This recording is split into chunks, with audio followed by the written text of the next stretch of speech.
ఆ పెద్దాయన సుప్రీం మీరేనా? రాజకీయ ప్రయోజనాల కోసమే ట్యాపింగ్ జరిగిందా? ఎన్నికల ముందు ప్రతిపక్ష నేతల ఫోన్లు ట్యాప్ చేయించారా?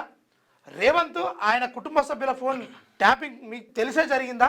ప్రభాకర్ రావు టీంతో మీరు ఎప్పుడైనా నేరుగా మాట్లాడారా? ఇజ్రాయెల్ నుంచి తెప్పించిన సాఫ్ట్వేర్ కోసం బీఆర్ఎస్ అకౌంట్ నుంచి డబ్బులు వెళ్ళాయా? మాజీ సీఎం కేసీఆర్పై సిట్ ప్రశ్నల వర్షం. సుమారు 5 గంటల పాటు విచారణ. 60 ప్రశ్నల్లో కొన్నిటికే సమాధానం ఇచ్చినట్టు టాక్. అనంతరం ఎర్రవల్లి ఫామ్ హౌస్కు సార్ పయనమైండు. ఇక బ్లాక్మెయిల్ చేయించి ఎలక్టరల్ బాండ్స్ వసూలు చేశారా? సంధ్యా కన్వెన్షన్ శ్రీధర్ రావు ద్వారా కోట్ల ఎలక్టరల్ బాండ్స్ ఎలా వచ్చాయి అని సిట్ మొత్తానికైతే ప్రశ్నల వర్షం కేసీఆర్ గారి మీద కురిపించిందట. దాంట్లో భాగంగా ఆయనే ఈ డైలాగ్ ఉంటుంది కదా, తెలియదు, మర్చిపోయినా, గుర్తులేదు అనే డైలాగులు చాలా వాడారట.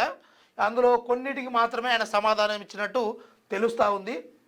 ఇక ఫోన్ ట్యాపింగ్ కేసులో హైదరాబాద్ నందినగర్లో మాజీ సీఎం కేసీఆర్ను సిట్ అధికారులు ఆదివారం సుమారు 5 గంటల పాటు విచారించారు.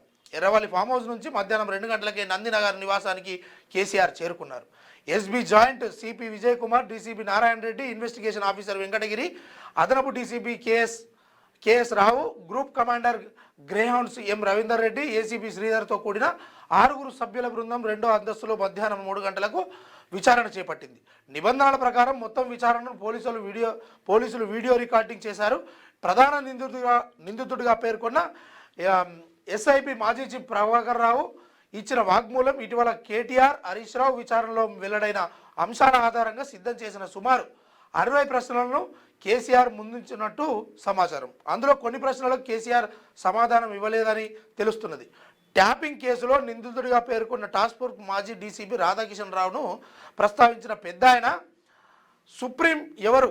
మీరేనా? ఫోన్ ట్యాపింగ్ నిర్ణయం ఎవరిది? భద్రతా కారణాలా లేక ఇంకేదైనా కారణాల వల్ల మీరు ఈ ట్యాపింగ్ చేయించిర్రా? ఇక మరి ఆ రేవంత్ రెడ్డికి సంబంధించి మరి మీరే చేయమని చెప్పిర్రా? ఆ ప్రభాకర్ రావుతో మీరు ఎప్పుడైనా మాట్లాడిర్రా? ఈ సాఫ్ట్వేర్ కొనడానికి మీరు ఏమైనా డబ్బులు పంపించిర్రా? దీన్ని అంతా మానిటరింగ్ చేసింది మీరేనా అన్న విషయాలు మొత్తం సిట్ అయితే కేసీఆర్ని అడిగిందంట. ఆ కేసీఆర్ దానికి కొన్ని సమాధానాలు చెప్పిండంట, కొన్ని లేనట్టుగా తెలుస్తూ ఉన్నాయి. ఇక రాష్ట్ర వ్యాప్తంగా బీఆర్ఎస్ ఆందోళనలు. రేవంత్ దిష్టిబొమ్మల దహనం, తెలంగాణ భవన్ వద్ద ఉద్రిక్తత. నిన్న మొత్తానికి ఒక రకమైనటువంటి వేడి జరిగింది తెలంగాణ రాష్ట్రంలో ఈ ఫోన్ ట్యాపింగ్ విషయంలో అని చెప్పుకోవచ్చు. ఎందుకంటే ఎక్కడ చూసినా రేవంత్ రెడ్డి దిష్టిబొమ్మ దహనం చేసిర్రు.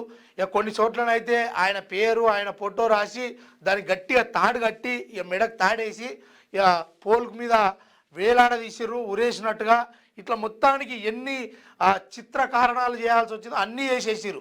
తెలంగాణ రాష్ట్రం సాధనకు గురయ్యేటప్పుడు కూడా ఈ ఇతర రాష్ట్ర సీఎంలను కావచ్చు, వాళ్ళను వీళ్ళను మన రాష్ట్రంలో ఉన్నటువంటి నిధులను ఎత్తుకోబోతున్న వాళ్ళని కావచ్చు, ఏ రకంగా మనము అప్పుడు చేసినామో ఇప్పుడు తెలంగాణ రాష్ట్రంలో రాజకీయం ఈ ఫోన్ ట్యాపింగ్ విషయంలో ఆ రకంగా వేడెక్కింది.